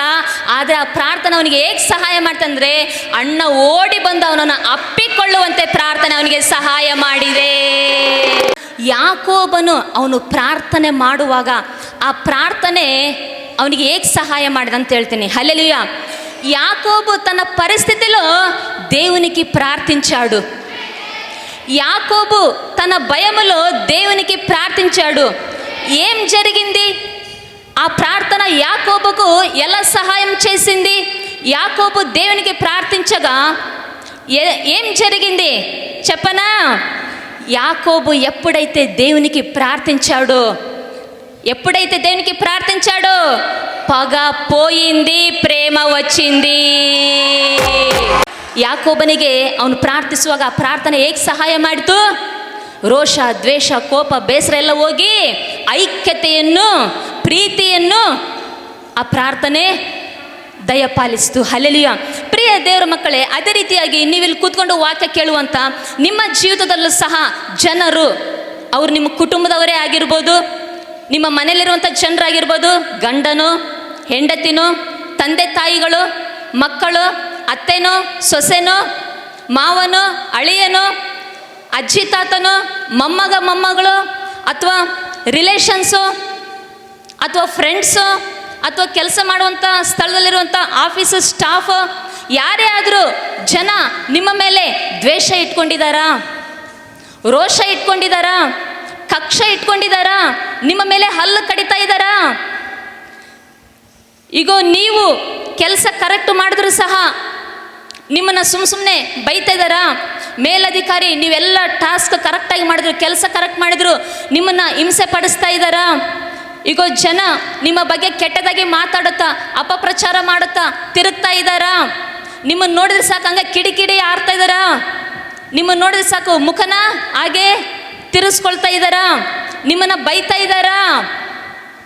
ಪ್ರಿಯ ದೇವರ ಮಕ್ಕಳೇ, ನೀವುಗಳು ಸಹ ಯಾಕೋಬನ ಹಾಗೆ ದೇವರಿಗೆ ಪ್ರಾರ್ಥಿಸುವುದಾದರೆ, ಯಾಕೋಬನ ಹಾಗೆ ಕ್ರಮವಾಗಿ ಪ್ರತಿದಿನ ಬೆಳಿಗ್ಗೆ ರಾತ್ರಿ ದೇವರಿಗೆ ಪ್ರಾರ್ಥನೆ ಮಾಡುವುದಾದರೆ, ಹಲ್ಲೆಲೂಯಾ, ಯಾಕೋಬನ ಪ್ರಾರ್ಥನೆಯನ್ನು ಕೇಳಿ ಏಸಾವನ ಮನಸ್ಸನ್ನು, ಆಲೋಚನೆಯನ್ನು ಬದಲಾಯಿಸಿ ಈಗ ವಿರೋಧವಾಗಿ ಬರುವಂಥ ಏಸಾವನನ್ನು ದೇವರು ಬದಲಾಯಿಸಿ ಯಾಕೋಬನಿಗೆ ಸಮಾಧಾನವನ್ನು ಕೊಟ್ಟ ಪ್ರಕಾರ, ಪ್ರಿಯ ದೇವರ ಮಕ್ಕಳೇ, ನೀವುಗಳು ಸಹ ನಿಮ್ಮನ್ನು ಹಿಂಸೆ ಪಡಿಸುವಂಥ ಜನರಿಗಾಗಿ, ನಿಮ್ಮನ್ನು ಬೈಯುವಂಥ ಜನರಿಗಾಗಿ, ನಿಮ್ಮ ಮೇಲೆ ಕೋಪ ಮಾಡುವಂಥ ಜನರಿಗಾಗಿ ನೀವುಗಳು ಸಹ ಪ್ರಾರ್ಥಿಸುವಾಗ ಕ್ರಮವಾಗಿ ನೀವು ಪ್ರತಿದಿನ ಪ್ರಾರ್ಥಿಸುವಾಗ ಅಬ್ರಹಾಮನ ದೇವರು, ಇಸಾಕನ ದೇವರು, ಯಾಕೋಬನ ದೇವರು ಆತನು ನಿಮ್ಮ ಪ್ರಾರ್ಥನೆಯನ್ನು ಕೇಳಿ ವಿರೋಧವಾಗಿ ಬರುವಂಥ ಜನರ ಆಲೋಚನೆಯನ್ನು, ಮನಸ್ಸನ್ನು ಬದಲಾಯಿಸಿ ಸಮಾಧಾನದಿಂದ ಇರುವಂಥ ದೇವರು ಕಾರ್ಯ ಮಾಡುತ್ತಾರೆ. ಪ್ರಾರ್ಥನೆ ಸಹಾಯ ಮಾಡುತ್ತದೆ. ಬೈಬಲಲ್ಲಿ ನಾವು ಒಂದು ವಚನ ಇದೆ, ಏನಂದರೆ ಯೆಹೋವನು ಒಬ್ಬನ ನಡತೆಗೆ ಮೆಚ್ಚಿದರೆ. ಜ್ಞಾನೋಕ್ತಿ 16:7 ಇದೆ. ಈ ಕಡೆ ನೋಡ್ರಿ. ಯೆಹೋವನು ಒಬ್ಬನ ನಡತೆಗೆ ಮೆಚ್ಚಿದರೆ, ಯೆಹೋವನು ಒಬ್ಬನ ಕ್ರಮವಾದಂಥ ಪ್ರಾರ್ಥನಾ ಜೀವಿತಕ್ಕೆ ಮೆಚ್ಚಿದರೆ ಅವನ ಶತ್ರುಗಳನ್ನು ಮಿತ್ರರನ್ನಾಗಿ ಮಾಡುತ್ತಾನೆ. ಜನ ನಿಮ್ಮ ಮೇಲೆ ಸುಮ್ಮನೆ ಹಲ್ಲು ಕಡಿತಾ ಇದ್ದಾರಾ? ಕಿಡಿಕಿಡಿ ಆಡ್ತಿದಾರ? ಜಗಳ ಮಾಡ್ತಿದಾರ? ನಿಮ್ಮನ್ನು ನೋಡಿದ್ರೆ ಸಿಡಿಮಿಡಿ ಅಂತದಾರ? ಸುಮ್ಮನೆ ಜಗಳಕ್ಕೆ ಬರ್ತಾರ? ಸುಮ್ಮನೆ ಬೈತಾರ? ಏನು ಮಾಡಬೇಕು? ಕ್ರಮವಾಗಿ ಪ್ರಾರ್ಥನೆ ಮಾಡು. ದೇವರೇ ಹೇಳಿದಾಗೆ ದಿನಂಪ್ರತಿ ಪ್ರಾಂತಕಾಲ, ಸಾಯಂಕಾಲ ಪ್ರಾರ್ಥನೆ ಮಾಡು. ದೇವರು ನಿನ್ನ ಪ್ರಾರ್ಥನೆಯನ್ನು ಮೆಚ್ಚಿದರೆ ಶತ್ರುಗಳನ್ನು ಮಿತ್ರರನ್ನಾಗಿ ಮಾಡುತ್ತಾನೆ. ಹಲ್ಲೆಲೂಯಾ. ಪ್ರಿಯ ದೇವರ ಮಕ್ಕಳೇ, ಇನ್ನು ನಾವು ಪ್ರಾರ್ಥಿಸುವಾಗ ಪ್ರಾರ್ಥನೆ ಹೇಗೆಲ್ಲ ನಮಗೆ ಸಹಾಯ ಮಾಡುತ್ತಂತ ನಾವು ನೋಡೋಣ. ಯೆಶಾಯನ ಬರೆದ ಪುಸ್ತಕ 38ನೇ ಅಧ್ಯಾಯ 3ನೇ ವಚನ. ಯೆಹೋವನೇ, ನಾನು ನಂಬಿಗಸ್ತನಾಗಿಯೂ ಯಥಾರ್ಥನಾಗಿಯೂ ನಿನಗೆ ನಡ್ಕೊಂಡು ನಿನ್ನ ದೃಷ್ಟಿಯಲ್ಲಿ, ಯಾರ ದೃಷ್ಟಿಯಲ್ಲಿ? ದೇವರ ದೃಷ್ಟಿಯಲ್ಲಿ ಒಳ್ಳೆಯನಾಗಿ ನಡ್ಕೊಂಡದನ್ನು ನೆನಪು ಮಾಡಿಕೊಂತ ಪ್ರಾರ್ಥನೆ ಮಾಡ್ತಾನೆ ಒಬ್ಬ ವ್ಯಕ್ತಿ. ಯಾರ ವ್ಯಕ್ತಿ? ಹಿಜ್ಕೀಯನು. ಆತನು ಯಾರು? ಅರಸನು, ರಾಜನು. ಹಿಜ್ಕೀಯ ರಾಜನು ಪ್ರಾರ್ಥನೆ ಮಾಡ್ತಿದ್ದಾನೆ, ದೇವರೇ ನಿನ್ನ ದೃಷ್ಟಿಯಲ್ಲಿ ನಾನು ಒಳ್ಳೆಯವನಾಗಿದ್ದೇನಲ್ವಾ? ಅಂತೇಳಿ. ಹಲ್ಲೆಲೂಯ. ನೋಡ್ರಿ, ನಾವು ಮನುಷ್ಯರ ದೃಷ್ಟಿಗೆ ಒಳ್ಳೆಯವರಾಗಿರೋದಕ್ಕಿಂತ ದೇವರ ದೃಷ್ಟಿಗೆ ಒಳ್ಳೆಯವರಾಗಿರೋದು ಬಹಳ ಪ್ರಾಮುಖ್ಯ. ಹಲ್ಲೆಲೂಯ. ಆದಿಕಾಂಡ ಪುಸ್ತಕದಲ್ಲಿ ನಾವು ನೋಡಿದ್ರೆ ನೋಹನ ಕಾಲದಲ್ಲಿ ಜಲಪ್ರಳಯ ಬಂತು. ಯಾಕೆ ಬಂತು? ಅಲ್ಲಿ ವಾಕ್ಯದಲ್ಲಿ ನೋಡುತ್ತೇವೆ, ದೇವರ ದೃಷ್ಟಿಯಲ್ಲಿ ಜನರು ಕೆಟ್ಟೋಗಿದ್ರು, ಅದಕ್ಕೆ ಜಲಪ್ರಳಯವನ್ನು ದೇವ್ರು ಕಳಿಸಿದ್ರು. ಇದರಿಂದ ನಾವೇನು ತಿಳ್ಕೊಬೇಕಂದ್ರೆ, ನಾವು ಮನುಷ್ಯರ ದೃಷ್ಟಿಗೆ ಒಳ್ಳೆಯವರಾಗಲಿಕ್ಕೆ ಪ್ರಯಾಸ ಪಡೋದಲ್ಲ, ದೇವರ ದೃಷ್ಟಿಗೆ ನಾವು ಒಳ್ಳೆಯವರಾಗಿ ಜೀವಿಸಲಿಕ್ಕೆ ನಾವು ಪ್ರಯಾಸ ಪಡಬೇಕು ಪ್ರೇಯರೇ. ಹಲ್ಲೆಲೂಯ. ಅದಕ್ಕೆ ಇಲ್ಲಿ ಹಿಜ್ಕೀಯ ರಾಜನು ಪ್ರೇಯರ್ ಮಾಡ್ತಾನೆ, ದೇವರೇ ನಿನ್ನ ದೃಷ್ಟಿಗೆ ನಾನು ಒಳ್ಳೆಯವನಾಗಿದ್ದೀನಲ್ವಾ, ನೀನು ನೆನಪು ಮಾಡ್ಕೋ. ಯಾಕೆ ಈ ರೀತಿ ಪ್ರಾರ್ಥನೆ ಮಾಡ್ತಿದ್ದಾನೆ ಅಂದರೆ, ಆತನು ಮರಣಕರವಾದ ರೋಗದಲ್ಲಿ ಬಿದ್ದಿದ್ದಾನೆ. ಯೆಶಾಯ ಪ್ರವಾದಿ ಬಂದು ಹೇಳ್ತಾನೆ, ನೀನು ನಿನ್ನ ಮನೆಯ ವಿಷಯವಾಗಿ ವ್ಯವಸ್ಥೆ ಮಾಡು, ನೀನು ಉಳಿಯುವ ಹಾಗಿಲ್ಲ, ಸಾಯಬೇಕಾಗಿದೆ ಅಂತ ದೇವ್ರು ಹೇಳಿದ್ದಾನೆ ಅಂತ ಹೇಳುವಾಗ, ಈ ಮಾತನ್ನು ಕೇಳಿ ಆ ಹಿಜ್ಕೀಯ ರಾಜನು ಈ ರೀತಿಯಾಗಿ ಪ್ರಾರ್ಥನೆ ಮಾಡ್ತಾನೆ, ದೇವರೇ ನಾನು ಯಥಾರ್ಥವಾಗಿ ನಂಬಿಗಸ್ತನಾಗಿ ಇರೋದನ್ನ ನೀನು ನೆನಪು ಮಾಡ್ಕೋ, ನಿನ್ನ ದೃಷ್ಟಿಯಲ್ಲಿ ನಾನು ಒಳ್ಳೆಯನಾಗಿರೋದನ್ನ ನೀನು ನೆನಪು ಮಾಡ್ಕೊ ಅಂತೇಳಿ ದೇವರಿಗೆ ಹಿಜ್ಕೀಯ ರಾಜನು ಪ್ರಾರ್ಥನೆ ಮಾಡ್ತಾ ಇದ್ದಾನೆ. ಹಾಗಾದರೆ ತನ್ನ ಮರಣಕರವಾದ ರೋಗದಲ್ಲಿ ಪ್ರವಾದಿ ಬಂದು ಹೇಳಿದಂಥ ಮಾತು, ನೀನು ಉಳಿಯಲ್ಲ, ನೀನು ಸಾಯ್ತಿ ಅಂತ ಹೇಳುವಾಗ ಹಿಜ್ಕೀಯ ರಾಜನು ದೇವರಿಗೆ ಪ್ರಾರ್ಥನೆ ಮಾಡ್ದ. ಹಿಜ್ಕೀಯ ರಾಜನು ಮಾಡಿದಂಥ ಪ್ರಾರ್ಥನೆ ಅವನಿಗೆ ಹೇಗೆ ಸಹಾಯ ಮಾಡಿತು ನೋಡೋಣವಾ? ಹಿಜ್ಕೀಯ ರಾಜನಿಗೆ ಹೇಗೆ ಸಹಾಯ ಮಾಡ್ತು ಅಂತೇಳಿ ನೋಡೋಣ. ಯೆಶಾಯ 38:4 ಮತ್ತು 5ನೇ ವಚನ. ಆಗ ಯೆಹೋವನು ಯೆಶಾಯನಿಗೆ, ನೀನು ಹೋಗಿ ನನ್ನ ಪ್ರಜೆಗಳ ಪ್ರಭುವಾಗಿರುವ ಹಿಜ್ಕೀಯನಿಗೆ, ನಾನು ನಿನ್ನ ಪ್ರಾರ್ಥನೆ ಕೇಳಿದ್ದೇನೆ, ನಿನ್ನ ಕಣ್ಣೀರನ್ನು ನೋಡಿದ್ದೇನೆ, ನಿನ್ನ ಆಯುಷ್ಯಕ್ಕೆ 15 ವರ್ಷಗಳನ್ನು ಕೂಡಿಸುತ್ತೇನೆ. ಹಲ್ಲೆಲೂಯಾ. ಹಿಜ್ಕೀಯ ರಾಜನು ತನ್ನ ಅನಾರೋಗ್ಯದಲ್ಲಿ, ತನ್ನ ಕಣ್ಣೀರಿನ ಪರಿಸ್ಥಿತಿಯಲ್ಲಿ ಅತ್ಕಂತ ದೇವರಿಗೆ ಪ್ರಾರ್ಥನೆ ಮಾಡಿದ್ದಾನೆ. ಆ ಪ್ರಾರ್ಥನೆ ಅವನಿಗೆ ಯಾವ ರೀತಿ ಸಹಾಯ ಮಾಡಿದೆ ಗೊತ್ತಾ? ಆರೋಗ್ಯವನ್ನು, ಆಯುಷ್ಯವನ್ನು ಹೊಂದಿಕೊಳ್ಳುವಂತೆ ಪ್ರಾರ್ಥನೆ ಸಹಾಯ ಮಾಡಿದೆ. ಇದರಿಂದ ನಾವೇನು ತಿಳ್ಕೊಬೋದಂದ್ರೆ, ಅನಾರೋಗ್ಯದಲ್ಲಿ ಇರುವಾಗ, ಅನಾರೋಗ್ಯದಲ್ಲಿ ಇದ್ದಂಥ ಹಿಜ್ಕೀಯ ರಾಜನು ಪ್ರೇಯರ್ ಮಾಡಿದ. ಆ ಪ್ರೇಯರ್ ಅವನಿಗೆ ಹೇಗೆ ಸಹಾಯ ಮಾಡಿತು? ಆರೋಗ್ಯವನ್ನು, ಹೇಳ್ರಿ, ಆರೋಗ್ಯವನ್ನು, ಆಯುಷ್ಯವನ್ನು ಹೊಂದಿಕೊಳ್ಳುವಂತೆ ಪ್ರಾರ್ಥನೆ ಸಹಾಯ ಮಾಡಿದೆ. ಹಲ್ಲೆಲೂಯಾ. ಪ್ರಿಯ ದೇವರ ಮಕ್ಕಳೇ, ನಾವು ಬೈಬಲಲ್ಲಿ ಸಹ ನೋಡುವಾಗ, ಹುಟ್ಟು ಕುರುಡನಾದ ಬಾರ್ತಿಮಾಯನು ಯೇಸುನ ಬಳಿಗೆ ಬಂದು ಪ್ರಾರ್ಥನೆ ಮಾಡಿದ. ಯೇಸು ಅವನನ್ನು ಸ್ವಸ್ಥ ಮಾಡಿದ. ಬಾರ್ತಿಮಾಯನ ಆರೋಗ್ಯವನ್ನು ಹೊಂದಿಕೊಂಡ, ಕಣ್ಣು ದೃಷ್ಟಿಯನ್ನು ಹೊಂದಿಕೊಂಡ. ಕುಷ್ಠರೋಗಿ ಯೇಸುವಿನ ಬಳಿಗೆ ಬಂದು ಪ್ರಾರ್ಥನೆ ಮಾಡಿದ, ಸ್ವಾಮಿ ನಿನಗೆ ಮನಸ್ಸಿದ್ರೆ ನನ್ನ ಸ್ವಸ್ಥ ಮಾಡು ಅಂತ. ಯೇಸು ಅವನನ್ನು ಮುಟ್ಟಿ ಸ್ವಸ್ಥ ಮಾಡಿದ್ರು. ಕುಷ್ಠರೋಗಿ ಮಾಡಿದ ಪ್ರಾರ್ಥನೆ ಅವನ ಆರೋಗ್ಯವನ್ನು ಹೊಂದಿಕೊಳ್ಳುವಂತೆ ಪ್ರಾರ್ಥನೆ ಸಹಾಯ ಮಾಡಿದೆ. ಮೂರ್ಛ ರೋಗಿಯ ತಂದೆ ಬಂದು ಯೇಸುವಿನ ಬಳಿ ಪ್ರಾರ್ಥಿಸಿದ, ನನ್ನ ಮಗ ಬಾಯಲ್ಲಿ ನೊರೆ ಬರುತ್ತೆ, ಆಗಾಗ್ಗೆ ನೀರಿನಲ್ಲಿಯೂ ಬೆಂಕಿನಲ್ಲಿಯೂ ಬೀಳ್ತಾ ಇರ್ತಾನೆ, ಅವನ ಸ್ವಸ್ಥ ಮಾಡಂತ ಪ್ರಾರ್ಥಿಸಿದ. ಅವನು ಪ್ರಾರ್ಥಿಸುವಾಗ ಯೇಸು ಅವನ ಮಗನನ್ನು ಸ್ವಸ್ಥ ಮಾಡಿದ. ಅವನು ಮಾಡಿದ ಪ್ರಾರ್ಥನೆ ಮಗನು ಆರೋಗ್ಯವನ್ನು, ಸ್ವಸ್ಥತೆಯನ್ನು ಹೊಂದಿಕೊಳ್ಳುವಂತೆ ಪ್ರಾರ್ಥನೆ ಸಹಾಯ ಮಾಡಿದೆ. Hallelujah, hallelujah. ಪ್ರಿಯ ದೇವರ ಮಕ್ಕಳೇ, ಅದೇ ರೀತಿಯಾಗಿ ನೀವುಗಳು ಸಹ ಅನಾರೋಗ್ಯದಲ್ಲಿರುವುದಾದರೆ, ನೀವು ಮನೆಯಲ್ಲಿದ್ದರು, ಹಾಸ್ಪಿಟ್ಲಲ್ಲಿದ್ದರು, ಎಲ್ಲೇ ಇದ್ದರೂ ಕೂಡ ಅನಾರೋಗ್ಯದಲ್ಲಿರುವಾಗ ಕ್ರಮವಾಗಿ ನೀವು ದೇವರಿಗೆ ಪ್ರಾರ್ಥಿಸುವುದಾದರೆ, ಹಲ್ಲೆಲೂಯಾ, ಹಲ್ಲೆಲೂಯಾ, ನೀವು ಮಾಡುವಂಥ ಪ್ರಾರ್ಥನೆ ನೀವು ಸ್ವಸ್ಥತೆಯನ್ನು, ಆರೋಗ್ಯವನ್ನು, ಆಯುಷ್ಯವನ್ನು ಹೊಂದಿಕೊಳ್ಳುವಂತೆ ಪ್ರಾರ್ಥನೆ ಸಹಾಯ ಮಾಡುತ್ತದೆ. ನಾವು ಪ್ರಾರ್ಥಿಸುವಾಗ ಪ್ರಾರ್ಥನೆ ನಮಗೆ ಹೇಗೆಲ್ಲ ಸಹಾಯ ಮಾಡುತ್ತೆ? ಶತ್ರುಗಳು ಮಿತ್ರರಾಗುವಂತೆ ಪ್ರಾರ್ಥನೆ ನಮಗೆ ಸಹಾಯ ಮಾಡುತ್ತೆ. ಅನಾರೋಗ್ಯದಲ್ಲಿ ಇರುವವರು ಆರೋಗ್ಯ ಹೊಂದಿಕೊಳ್ಳುವಂತೆ ಪ್ರಾರ್ಥನೆ ನಮಗೆ ಸಹಾಯ ಮಾಡುತ್ತೆ. ಕ್ರಮವಾಗಿ ಪ್ರಾರ್ಥಿಸುವಾಗ, ಅನುದಿನವೂ ಬೆಳಿಗ್ಗೆ ರಾತ್ರಿ ಕ್ರಮವಾಗಿ ಪ್ರಾರ್ಥಿಸುವಾಗ ಪ್ರಾರ್ಥನೆ ನಮಗೆ ಸಹಾಯ ಮಾಡುವಂಥದ್ದಾಗಿದೆ. ಹಲ್ಲೆಲೂಯಾ. ಇನ್ನೊಂದು ಸಾಕ್ಷಿ ಹೇಳ್ತೀನಿ ಕೇಳ್ರಿ. ಓಕೆ, ಈಗ ನೆಕ್ಸ್ಟ್ ಸಾಕ್ಷಿ ಜೋಶುದು. ನನ್ನ 2ನೇ ಮಗ, ನಾನು ಒಂದಿನ ಅವನ್ನ ಕೇಳಿದೆ, ಜೋಶು ಸ್ಕೂಲಲ್ಲಿ ಹಾಸ್ಟೆಲಲ್ಲಿ ಇರ್ತಿರಲ್ಲಪ್ಪಿ ನೀವು, ಸೊ ನಾನು ನಿನಗೆ ಹೇಳಿದ್ದೆ, ನಿನಗೇನಾದರೂ ಬೇಕಂದರೆ ನೀನು ಜೀಸಸ್ಗೆ ನೀನು ಪ್ರೇಯರ್ ಮಾಡಪ್ಪ. ನೀನು ನಮಗೆ ಏನಾದರೂ ಬೇಕಂದ್ರೆ ಫೋನ್ ಮಾಡ್ತೀಯ, ಕೆಲವೊಂದು ಸರಿ ಫೋನ್ ರೀಚ್ ಆಗುತ್ತೆ, ಕೆಲವೊಂದು ಸರಿ ಫೋನ್ ನಾಟ್ ರೀಚಬಲ್ ಆಗುತ್ತೆ. ಆದರೆ ನಿನಗೇನಾದರೂ ಬೇಕಾ ಅರ್ಜೆಂಟ್ ಅಂತೇಳಿ ಅಂದರೆ ಜೀಸಸ್ಸಿಗೆ ನೀನು ಪ್ರೇಯರ್ ಮಾಡಿಬಿಡ ಅಷ್ಟೇ, ಜೀಸಸ್ ನಿನಗೆ ಕೊಡ್ತಾರೆ ಅಂತ ನಾನು ಅವನಿಗೆ ಹೇಳಿದ್ದೆ. ಈ ಸೀಕ್ರೆಟ್ ಹೇಳಿದ್ದೆ. ಹಲ್ಲೆಲೂಯಾ. ಹೇಳಿದ್ನಲ್ವಾ? ಯಾವಾಗನ್ನ ಪ್ರೇಯರ್ ಮಾಡಿದ್ಯಾ? ನೀನು ಪ್ರೇಯರ್ ಮಾಡಿದಾಗ ಜೀಸಸ್ ನಿನಗೇನಾದರೂ ಮಿರಕಲ್ ಮಾಡಿದಾರಾ, ಅದ್ಭುತ ಮಾಡಿದಾರಾ, ನೆನಪಿದ್ರೆ ಹೇಳು ಅಂತ ಕೇಳುವಾಗ ಆಗ ಅವನು ಹೇಳ್ದ, ಹ್ಞೂ ಮಮ್ಮಿ ಅಂತೇಳಿದ. ಏನಪ್ಪ ಅಂತೇಳಂದರೆ, ಒಂದಿನ ಅವನಿಗೆ ಸುಸ್ತಾಗಿ ಜ್ವರ ಬಂದು ಚಳಿ ಬಂದಿದೆ, ಹಾಸ್ಟ್ಲಲ್ಲಿದ್ದಾನೆ. ಅದು ನಮಗೆ ಗೊತ್ತಿಲ್ಲ, ನಾವು ಇಲ್ಲಿದ್ದೀವಿ, ಹಾಸ್ಟ್ಲಲ್ಲಿದ್ದಾನೆ. ಆದರೂ ಸ್ಕೂಲಿಗೆ ಹೋಗಿದ್ದಾನೆ. ಯಾಕೆಂದರೆ ಅವತ್ತು ಎಕ್ಸಾಮ್ ಇದೆ. ಅವನೇನಂದರೆ ಜ್ವರ ಬಂದು ಇವತ್ತು ನಾನು ಸ್ಕೂಲಿಗೆ ಹೋಗಿಲ್ಲ ಅಂದರೆ ಎಕ್ಸಾಮಲ್ಲಿ ಆಬ್ಸೆಂಟ್ ಆಗಿಬಿಡ್ತಾರೆ, ಹೇಗಾದರೂ ಮಾಡಿ ಎಕ್ಸಾಮ್ ಬರೆದು ಮತ್ತೆ ವಾಪಸ್ಸು ಹಾಸ್ಟ್ಲಿಗೆ ಬಂದುಬಿಡೋಣ ಅಂತೇಳಿ ನಾನು ಎಕ್ಸಾಮ್ ಬರಲಿಕ್ಕೆ ಅಂತೇಳಿ ಹೋದೆ ಮಮ್ಮಿ. ಎಕ್ಸಾಮ್ ಬರಲಿಕ್ಕೆ ಹೋದಾಗ ಕ್ಲಾಸಲ್ಲಿ ಕೂತ್ಕೊಂಡಿದ್ದೀನಿ. ಅಲ್ಲಿ ಕ್ಲಾಸಲ್ಲಿ ಫ್ಯಾನ್ ಹಾಕಿದ್ದಾರೆ, ಫ್ಯಾನ್ ಜೋರಾಗಿ ತಿರುಗ್ತಾ ಇದೆ. ನನಗೆ ಚಳಿ ಇನ್ನೂ ಹೆಚ್ಚಾಗಿದೆ, ನಡುಗ್ತಾ ಇದ್ದೀನಿ. ಅವಾಗ ನೀನು ಹೇಳಿದ ಮಾತು ನೆನಪು ಬಂದು ನಾನು ಮನಸ್ಸಲ್ಲೇ ದೇವರಿಗೆ ಪ್ರೇಯರ್ ಮಾಡಿದೆ ಮಮ್ಮಿ. ನಾನು ಜೀಸಸ್, ನನಗೆ ಚಳಿ ಆಗ್ತಾ ಇದೆ, ನನಗೆ ಜ್ವರ ಬಂದಿದೆ, ನಾನು ಎಕ್ಸಾಮ್ ಬರಿಬೇಕು, ಹೇಗೆ ಮಾಡೋದು ಅಂತೇಳಿ ಪ್ರೇಯರ್ ಮಾಡಿದೆ ಮಮ್ಮಿ. ಸುಮ್ಮನೆ ಕೂತ್ಕೊಂಡಿದ್ದು ಟೀಚರು ಎದ್ದೋಗಿ ಫ್ಯಾನ್ ಬಟನ್ ಆಫ್ ಮಾಡಿದರು. ಆಗ ನನಗೆ ಚಳಿ ಕಡಿಮೆ ಆಯಿತು ಅಂತ ಅವನು ತನ್ನ ಸಾಕ್ಷಿಯನ್ನು ಹಂಚ್ಕೊಂಡ. ನೋಡ್ರಿ, ಅವನು ಮಾಡಿದ ಪ್ರಾರ್ಥನೆ ಅವನಿಗೆ ಹೇಗೆ ಸಹಾಯ ಮಾಡಿತು? ಆರೋಗ್ಯ ಹೊಂದಿಕೊಳ್ಳುವಂತೆ, ಎಕ್ಸಾಮ್ ಬರೆಯುವಂತೆ ಆ ಪ್ರಾರ್ಥನೆ ಅವನಿಗೆ ಸಹಾಯ ಮಾಡಿದೆ. ಇವುಗಳು ಸಹ ಹಿಜ್ಕೀಯ ರಾಜನ ಹಾಗೆ ನಿಮ್ಮ ಅನಾರೋಗ್ಯದಲ್ಲಿ ನೀವು ಪ್ರಾರ್ಥಿಸುವುದಾದರೆ ನೀವು ಮಾಡುವಂಥ ಪ್ರಾರ್ಥನೆ ನಿಮಗೆ ಸ್ವಸ್ಥತೆಯನ್ನು, ಆರೋಗ್ಯವನ್ನು, ಆಯುಷ್ಯವನ್ನು ನಿಮಗೆ ಕೊಡುವಂಥದ್ದಾಗಿದೆ. ನಾವು ಪ್ರಾರ್ಥಿಸುವಾಗ ಪ್ರಾರ್ಥನೆ ನಮಗೆ ಶತ್ರುಗಳನ್ನು ಮಿತ್ರರಾಗುವಂತೆ ನಮಗೆ ಸಹಾಯ ಮಾಡುತ್ತೆ. ಆರೋಗ್ಯ ಹೊಂದಿಕೊಳ್ಳುವಂತೆ, ಆಯುಷ್ಯು ಹೊಂದಿಕೊಳ್ಳುವಂತೆ ಪ್ರಾರ್ಥನೆ ನಮಗೆ ಸಹಾಯ ಮಾಡುವಂಥದ್ದಾಗಿದೆ ಪ್ರೇಯರ್. ಹಾಗಾದರೆ ಎಷ್ಟು ಜನರಿಗೆ ಅನಿಸ್ತಾ ಇದೆ ಪ್ರೇಯರ್ ಮಾಡಲೇಬೇಕಪ್ಪ, ಪ್ರೇಯರ್ ಮಾಡಲೇಬೇಕು?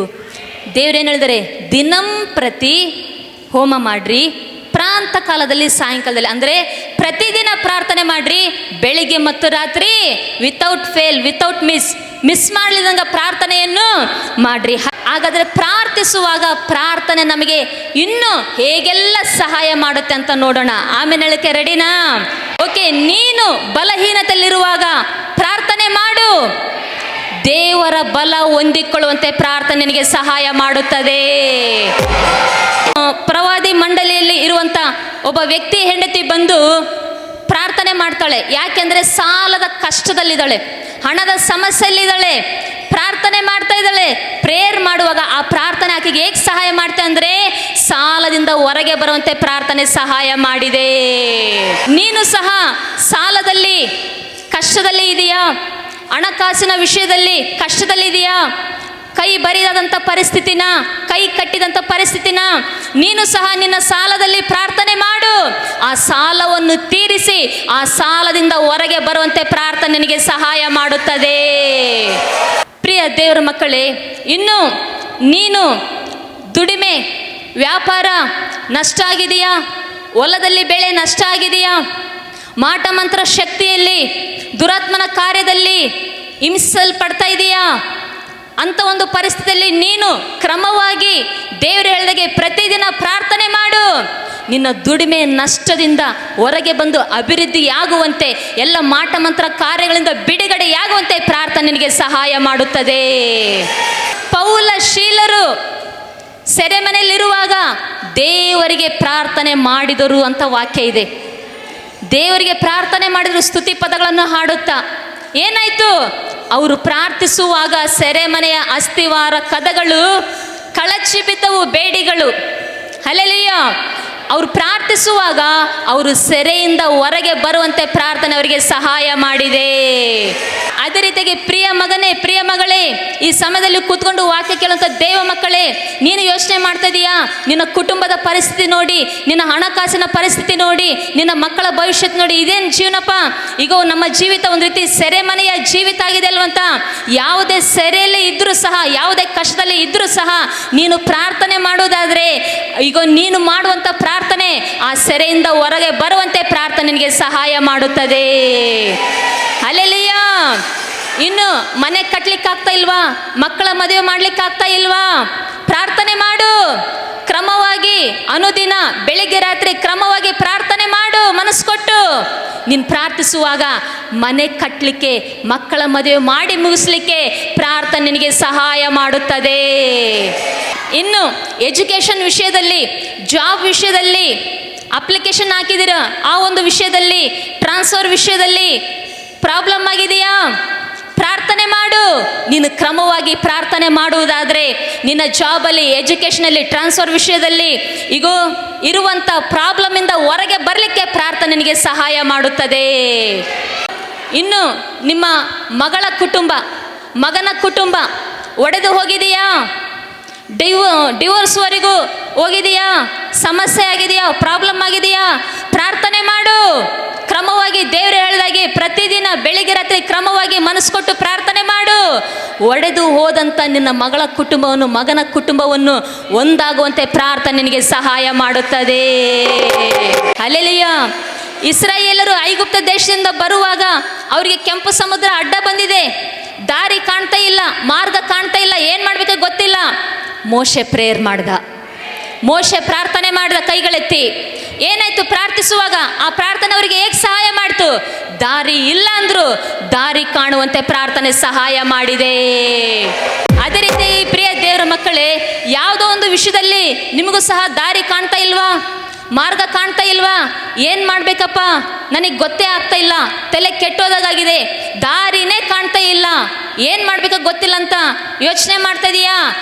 ನೀನಿಷ್ಟೇ ಮಾಡು, ನೀನು ಕ್ರಮವಾಗಿ ದಿನಂಪ್ರತಿ ಬೆಳಿಗ್ಗೆ ರಾತ್ರಿ ಕ್ರಮವಾಗಿ ಮನಪೂರ್ವಕವಾಗಿ ದೇವರಿಗೆ ಪ್ರಾರ್ಥನೆ ಮಾಡು. ದೇವರು ನಿನಗೆ ಮಾರ್ಗವನ್ನು ತೋರಿಸ್ತಾನೆ. ನೀನು ಮಾಡುವ ಪ್ರಾರ್ಥನೆ ನಿನಗೆ ಮಾರ್ಗವನ್ನು ತೋರಿಸುವಂತೆ, ದೇವರು ಕಾರ್ಯ ಮಾಡುವಂತೆ ಪ್ರಾರ್ಥನೆ ಸಹಾಯ ಮಾಡುತ್ತದೆ. ಹಾಗಾಗಿ ಪ್ರಿಯರೇ, ಪ್ರಾರ್ಥನೆ ನಮಗೆ, ನಾವು ಪ್ರಾರ್ಥಿಸುವಾಗ ಇಷ್ಟೆಲ್ಲ ಪ್ರಾರ್ಥನೆಯ ಮೂಲಕವಾಗಿ ನಾವು ಆಶೀರ್ವಾದವನ್ನು ಹೊಂದಿಕೊಳ್ಳುತ್ತೇವೆ. ಹಲ್ಲೆಲೂಯಾ. ಪ್ರತಿ ವಾರ ಅನೌನ್ಸ್ಮೆಂಟ್ ಮಾಡಬೇಕಾದ್ರೆ ನಾನು ಹೇಳ್ತಿರ್ತೀನಿ, ಯೂಟ್ಯೂಬ್ಗಾಗಿ ಪ್ರೇಯರ್ ಮಾಡಿರಿ, ಯೂಟ್ಯೂಬ್ ಸೇವೆಗಾಗಿ ಪ್ರೇಯರ್ ಮಾಡಿರಿ ಅಂತೇಳಿ. ಸೋಮವಾರ, ಬುಧವಾರ, ಶುಕ್ರವಾರ ಮೆಸೇಜ್ ಅಪ್ಲೋಡ್ ಮಾಡ್ತೀವಿ, ಜಾಯಿನ್ ಆಗ್ರಿ ಲೈವ್ ಎಲ್ಲ ಅಂತ ಹೇಳ್ತಾ ಇರ್ತೀವಿ. ಅದೇ ರೀತಿಯಾಗಿ ಮೊನ್ನೆ ದಿನ ಯೂಟ್ಯೂಬಲ್ಲಿ ವಾಕ್ಯವನ್ನು ನೋಡಿ ಒಬ್ಬರು ಫೋನ್ ಮಾಡಿದರು. ಫೋನ್ ಮಾಡಿ ಪ್ರೇಯರ್ ಮಾಡಿಸ್ಕೊಂಡ್ರು. ಓಕೆ, ಕಳೆದ ವಾರದಲ್ಲಿ ಅವರಿಗೆ ಪ್ರೇಯರ್ ಮಾಡಿ, ಫೋನಲ್ಲಿ ಪ್ರೇಯರ್ ಮಾಡಿ ಫೋನ್ ಇಟ್ಟೆ. ಮತ್ತೆ ನಿನ್ನೆ ಬಿಟ್ಟು ಮೊನ್ನೆ ಮತ್ತೆ ಫೋನ್ ಮಾಡಿದ್ರು ಅವರು. ಯೂಟ್ಯೂಬಲ್ಲಿ ವಾಕ್ಯವನ್ನು ನೋಡುವಂಥ ಬೆಂಗಳೂರಿಂದ ಒಬ್ಬ ಸ್ತ್ರೀ ಫೋನ್ ಮಾಡಿದ್ಲು. ಫೋನ್ ಮಾಡಿ ಮೊನ್ನೆ ದಿನ ಫೋನ್ ಮಾಡಿದಾಳೆ. ಹಲೋ ಅಂದ ತಕ್ಷಣ ಅಳ್ತಾ ಇದ್ದಾಳೆ, ತುಂಬ ಅಳ್ತಾ ಇದ್ದಾಳೆ. ಯಾಕೆ ಅಂದರೆ, ನಾನು ಕೇಳಿದೆ, ಅಮ್ಮ ಯಾಕೆ ಅಳ್ತಿದೆ ಅಂದರೆ, ಬೀದಿಗೆ ಬಂದಂಥ ಪರಿಸ್ಥಿತಿ, ಬೀದಿಯಲ್ಲಿದ್ದೀನಿ ನಾನು. ಯಾಕೆ ಅಂತೇಳಂದರೆ, ಗಂಡ ಕುಡಿತಾನೆ, ಕುಟುಂಬನ ಸರಿಯಾಗಿ ಪೋಷಿಸ್ತಾ ಇಲ್ಲ, ಬಾಡಿಗೆ ಮನೇಲಿದ್ವಿ, ಆದರೆ ಬಾಡಿಗೆ ಮನೆ ಓನರು ನಮ್ಮನ್ನು ಹೊರಗಡೆ ಹಾಕಿದ್ದಾರೆ. ಈಗ ಮತ್ತೊಂದು ಮನೆಗೆ ಬಾಡಿಗೆಗೆ ಹೋಗ್ಬೇಕಂತೇಳಿ ಅಂದರೆ ನಮಗೆ ಅಡ್ವಾನ್ಸ್ ಕೊಡಲಿಕ್ಕೆ ಹಣ ಇಲ್ಲ, ಏನು ಮಾಡಬೇಕು ಗೊತ್ತಾಗ್ತಾ ಇಲ್ಲ. ಅದಕ್ಕೆ ಇಲ್ಲಿ ಬೀದಿಗೆ ಬಂದಂಥ ಪರಿಸ್ಥಿತಿ. ಅದಕ್ಕೆ ನಾನು ಫೋನ್ ಮಾಡಿದೆ. ನಿಮ್ಮ ವಾಕ್ಯ, ಸಾರೋರು ಹೇಳುವಂಥ ವಾಕ್ಯ, ನೀವು ಹೇಳುವಂಥ ವಾಕ್ಯ ನಾವು ನೋಡ್ತಾ ಇರ್ತೀವಿ. ನಮಗೆ ಎಷ್ಟೋ ಒಂದು ಧೈರ್ಯ, ಬಲ, ಆಧರಣೆ, ದೇವರೇ ನಮ್ಮ ಜೊತೆ ಮಾತಾಡ್ತಿದ್ರು ಅನ್ನುವಂಥ ಒಂದು ಅನುಭವ ಆಗುತ್ತೆ. ಹಾಗಾಗಿ ಸಿಸ್ಟರ್, ನೀವು ಪ್ರೇಯರ್ ಮಾಡಿರಿ ನಮಗಾಗಿ ಅಂತೇಳಿ ಆ ಮಗಳು ಅಳುತ್ತಾ ಕೇಳಿದ್ಲು. ನನಗೆ ಏನು ಆ ಮಗಳು ಅಳುವಾಗ ನಿಜವಾಗ್ಲೂ ಒಂದು ರೀತಿ ತುಂಬ ದುಃಖ ಆಯಿತು, ನೋವಾಯಿತು. ಆ ಮಗಳಿಗಾಗಿ ನಾನು ಪ್ರೇಯರ್ ಮಾಡಿದೆ. ಮೊನ್ನೆ ದಿನ ಪ್ರೇಯರ್ ಮಾಡಿ, ದೇವರೇ ಇಕ್ಕಟ್ಟಿನಲ್ಲಿ ನೀನು ವಿಶೇಷ ಸಹಾಯಕನಪ್ಪ, ದಿಕ್ಕಿಲ್ದವರಿಗೆ ನೀನೇ ದಿಕ್ಕಪ್ಪ ದೇವರೇ. ಆ ಮಗಳು ಹೇಳ್ತಿದ್ದಾಳೆ, ಬೀದಿಯಲ್ಲಿ ಬಂದಿದ್ದೀನಂತ ಅವರಿಗೊಂದು ಆಶ್ರಯ ಬೇಕಾಗಿದೆ ದೇವರೇ, ಏನಾದರೂ ಮಾಡಿ ನೀನು ಅದ್ಭುತ ಮಾಡು ದೇವರೇ, ನೀನು ಸಹಾಯ ಮಾಡು ಅಂಥೇಳಿ ಆ ಮಗಳಿಗಾಗಿ, ಅವರ ಪರಿಸ್ಥಿತಿಗಾಗಿ ಪ್ರೇಯರ್ ಮಾಡಿ ನಾನು ಫೋನ್ ಇಟ್ಟಿದ್ದೀನಿ. ನಿನ್ನೆ ದಿನ ಮತ್ತೆ ಫೋನ್ ಬಂದಿದೆ ಅದೇ ನಂಬರಿಂದ. ಫೋನ್ ಬರುವಾಗ ನಾನು ಟಿಫನ್ ಮಾಡ್ತಾ ಇದ್ದೆ, ಫೋನ್ ಸ್ವಲ್ಪ ದೂರದಲ್ಲಿತ್ತು. ಆವಾಗ ಪಾಸ್ಟ್ರಿಗೆ ಹೇಳಿದೆ, ಫೋನ್ ಬಂದಂಗಾಯಿತು, ನೀವು ರಿಸೀವ್ ಮಾಡಿ ನೀವು ಮಾತಾಡ್ರಿ ಅಂಥೇಳಿನ್ನು.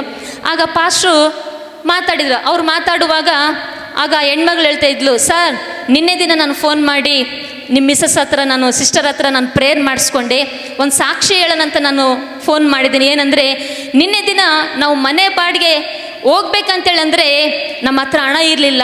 ಈಗ ಪ್ರಾರ್ಥಿಸುವಾಗ ಯಾರೋ ಒಬ್ಬರು ಬಂದು 10,000 ರೂಪಾಯಿ ಹಣ ಕೊಟ್ಟರು.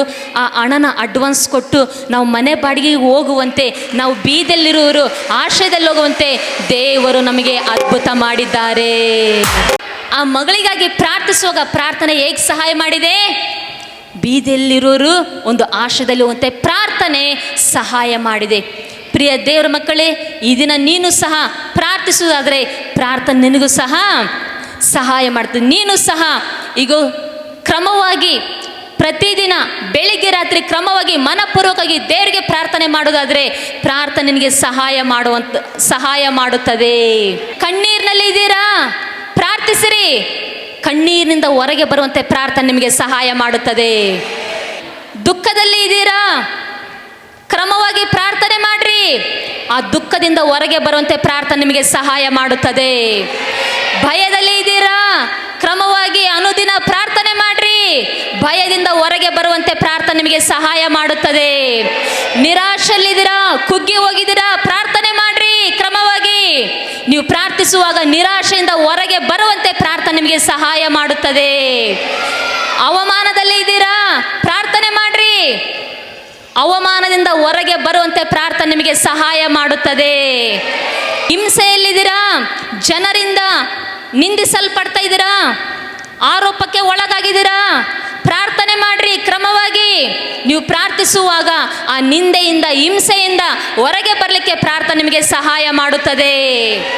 ಶೋಧನೆ ವೇದನೆಯಲ್ಲಿ ಇದ್ದೀರಾ, ಬಾಧೆಯಲ್ಲಿದ್ದೀರಾ, ಪ್ರಾರ್ಥನೆ ಮಾಡ್ರಿ. ಕ್ರಮವಾಗಿ ನೀವು ಕ್ರಮವಾಗಿ ಪ್ರಾರ್ಥಿಸುವಾಗ, ಬೆಳಿಗ್ಗೆ ರಾತ್ರಿ ಕ್ರಮವಾಗಿ ಅನುದಿನವೂ ಪ್ರಾರ್ಥಿಸುವಾಗ ಆ ಶೋಧನೆಯಿಂದ ವೇದನೆಯಿಂದ ಹೊರಗಡೆ ಬರಲಿಕ್ಕೆ ಪ್ರಾರ್ಥನೆ ನಿಮಗೆ ಸಹಾಯ ಮಾಡುತ್ತದೆ. ಇನ್ನು ಕೊರತೆಯಲ್ಲಿದ್ದೀರಾ, ಪ್ರಾರ್ಥನೆ ಮಾಡ್ರಿ. ನೀವು ಪ್ರಾರ್ಥಿಸುವಾಗ, ಕ್ರಮವಾಗಿ ನೀವು ಪ್ರಾರ್ಥಿಸುವಾಗ ಆ ಕೊರತೆಯಿಂದ ಹೊರಗಡೆ ಬರಲಿಕ್ಕೆ ಪ್ರಾರ್ಥನೆ ನಿಮಗೆ ಸಹಾಯ ಮಾಡುತ್ತದೆ. ಆತ್ಮೀಯ ಜೀವಿತದಲ್ಲಿ ಬಲವಾಗಿ ಜೀವಿಸ್ಲಿಕ್ಕೆ ಆಗ್ತಾ ಇಲ್ವಾ? ದೇವರಿಗಾಗಿ ಪರಿಶುದ್ಧವಾಗಿ ಯಥಾರ್ಥವಾಗಿ ನಂಬಿಗಸ್ತರಾಗಿ ಜೀವಿಸ್ಲಿಕ್ಕೆ ಆಗ್ತಾ ಇಲ್ವಾ? ಪ್ರಾರ್ಥನೆ ಮಾಡ್ರಿ. ದೇವರಿಗಾಗಿ ನಂಬಿಗಸ್ತರಾಗಿ ಯಥಾರ್ಥವಂತರಾಗಿ ಜೀವಿಸುವಂತೆ, ಪ್ರಕಾಶಿಸುವಂತೆ ಪ್ರಾರ್ಥನೆ ನಿಮಗೆ ಸಹಾಯ ಮಾಡುತ್ತದೆ. ಕೇಳೋಣ. Teach me to pray like you Jesus. Teach me to pray like you Jesus ಅಂದರೆ, ಯೇಸುವೇ ನಿನ್ನ ಹಾಗೆ ಪ್ರಾರ್ಥಿಸುವುದನ್ನು ನನಗೆ ಕಲಿಸಿಕೊಡು. ಅಲ್ಲೆಲುಯ್ಯ. ಯೇಸು ಹೇಗೆ ಪ್ರೇಯರ್ ಮಾಡಿದರು? ಪ್ರತಿದಿನ ಪ್ರೇಯರ್ ಮಾಡಿದರು. ಬೆಳಿಗ್ಗೆ ರಾತ್ರಿ ಪ್ರೇಯರ್ ಮಾಡಿದರು, ಕ್ರಮವಾಗಿ ಪ್ರಾರ್ಥನೆ ಮಾಡಿದರು. ಆತನು ಮುಂಚಾನೆ ಇನ್ನೂ ಮಬ್ಬಿರುವಾಗಲೇ ದೇವರಿಗೆ ಪ್ರಾರ್ಥನೆಯನ್ನು ಮಾಡಿದ. ರಾತ್ರಿ ಎಲ್ಲ ಪ್ರಾರ್ಥನೆಯಲ್ಲಿ ಕಳೆದನು. ಈ ವಾಕ್ಯದ ಮೂಲಕ ದೇವರು ನಿಮಗೆ ಹೇಳ್ತಾರೆ, ನೀವು ಸಹ ಪ್ರತಿದಿನ ಬೆಳಿಗ್ಗೆ ರಾತ್ರಿ ಕ್ರಮವಾಗಿ ಪ್ರಾರ್ಥನೆಯನ್ನು ಮಾಡಿ ನೀವು ಪ್ರಾರ್ಥಿಸುವಾಗ ಪ್ರಾರ್ಥನೆ ನಿಮಗೆ ಸಹಾಯ ಮಾಡುತ್ತದೆ. ಹಾಗಾಗಿ ದೇವ್ರ ನಾಮಕ್ಕೆ ಸ್ತೋತ್ರ ಹೋಗ್ಲಿ ಪ್ರಿಯರೇ. ದಾನಿಯೇಲನ ಹಾಗೆ ಒಂದು ವೇಳೆ 3 ಸಾರಿ ಮಾಡಲಿಕ್ಕೆ ನಿಮಗೆ ಆಗದೆ ಇರ್ಬೋದು. ದಾವೀದನ ಹಾಗೆ ದಿನಕ್ಕೆ 7 ಸಾರಿ ಮಾಡಲಿಕ್ಕೆ ಆಗದೆ ಇರ್ಬೋದು. ಆದರೆ ಅಟ್ಲೀಸ್ಟ್ ದಿನಕ್ಕೆ 2 ಸಾರಿ ಆದರೂ ಕ್ರಮವಾಗಿ ಮನಪೂರ್ವಕವಾಗಿ ಪ್ರಾರ್ಥನೆಯನ್ನ ಮಾಡ್ರಿ. ಪ್ರಾರ್ಥನಾ ಜೀವಿತವನ್ನು ಕಟ್ಟಿಕೊಳ್ಳ್ರಿ.